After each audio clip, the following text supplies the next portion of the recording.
अक्सर लोगों को शिकायत रहती है कि हरी मिर्चें जो हैं वो अक्सर घर में ज़ाया हो जाती हैं, हम उनका कुछ कर नहीं सकते। तो आज मैं आपको हरी मिर्चें स्टोर करने का तरीका बताऊंगी, जो कि ना ही महीनों बल्कि सालों तक भी आप स्टोर कर सकते हैं। कुछ टिप्स का ख्याल रखते हुए हम ये बनाएंगे। अस्सलाम वालेकुम, welcome back to my channel Test Your Choice. कैसे हैं आप सब? उम्मीद है अल्लाह ताला के फजल करम से खैरियत से होंगे। अल्लाह ताला आपको अपने हिफ्ज़ व आमान में रखे, आमीन आमीन।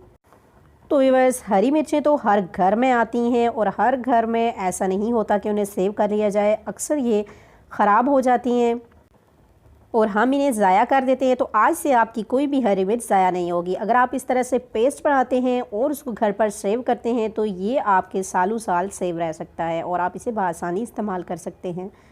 तो व्यूअर्स, यहाँ पे आप देख सकते हैं कि मैंने आधा पाव के करीब हरी मिर्चें ली थी, जिन्हें बहुत अच्छी तरह से धोकर खुश्क कर लिया था। खुश्क करना बहुत ही ज़रूरी है। इसमें कुछ टिप्स हैं जिनका आप ख्याल रखेंगे तो आपका पेस्ट कभी भी ख़राब नहीं होगा।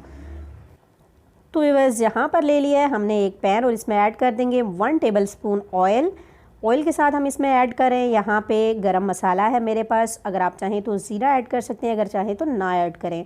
इसको थोड़ी देर हम इसमें रोस्ट करेंगे। और अब जो मिर्चें हमने अच्छी तरह से धो के खुश्क करके काट ली थी वो इसमें ऐड कर दूँगी। यहाँ पर इस बात का ध्यान रहे कि आपके बर्तन, हिलाने वाला चम्मच, आपके हाथ, सब चीज़ें खुश्क होनी चाहिए। तो व्यूअर्स, यहाँ से 1 से 2 मिनट लगेंगे और ये बहुत अच्छी तरह से फ्राई हो जाएंगी। जब इनका कलर चेंज होने लगे तो उससे पहले ही हम इन्हें उतार लेंगे। तो आपने मिर्चों का कलर चेंज नहीं करना, बस थोड़ी देर के लिए इसको ऑयल में फ्राई करना है। अब मैं इसमें 1 चम्मच यहाँ पे नमक ऐड करूँगी। नमक जो होता है वो चीज़ों को सेव करने के लिए भी यूज़ किया जाता है और इसका टेस्ट भी बहुत अच्छा हो जाएगा। इसके साथ ही यहाँ पर 2 टेबलस्पून मेरे पास सिरका है, वो मैं ऐड कर रही हूँ और इसको अच्छे से हिलाऊंगी। और अब हम फ्लेम ऑफ कर देंगे। तो व्यूअर्स, आप देख सकते हैं इनका कलर चेंज होने से पहले ही हमने इन्हें रेडी कर लिया है।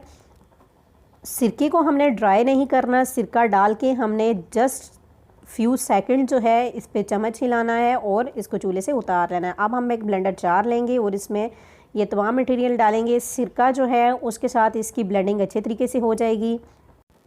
फिर आपको बताती चलूँ कि आपका ब्लेंडर जार भी बिल्कुल खुश होना चाहिए, इसमें कोई नमी नहीं होनी चाहिए। तो अब हम चुटकी बजाते हुए इसका पेस्ट बना लेंगे। तो व्यूअर्स, आप देख सकते हैं बहुत ही ज़बरदस्त सा पेस्ट हमारा बनकर रेडी हो चुका है।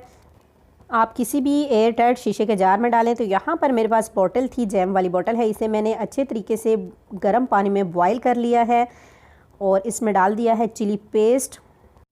कमेंट बॉक्स में ज़रूर बताइएगा कि क्या आपके घर में भी जैम वाली बोतलें यूज़ होती हैं या आप उन्हें वेस्ट कर देते हैं। बहुत ही ज़बरदस्त और कारआमद टिप मैंने आपके साथ शेयर की है, आप इसको ज़रूर अप्लाई कीजिएगा। बहुत ज़बरदस्त वीडियो के लिए लाइक तो बनता है, चैनल पर न्यू है सब्सक्राइब करें। अपना और अपनी फैमिली का ख्याल रखिएगा। फिर मिलेंगे न्यू रेसिपी के साथ। अल्लाह हाफ़िज़।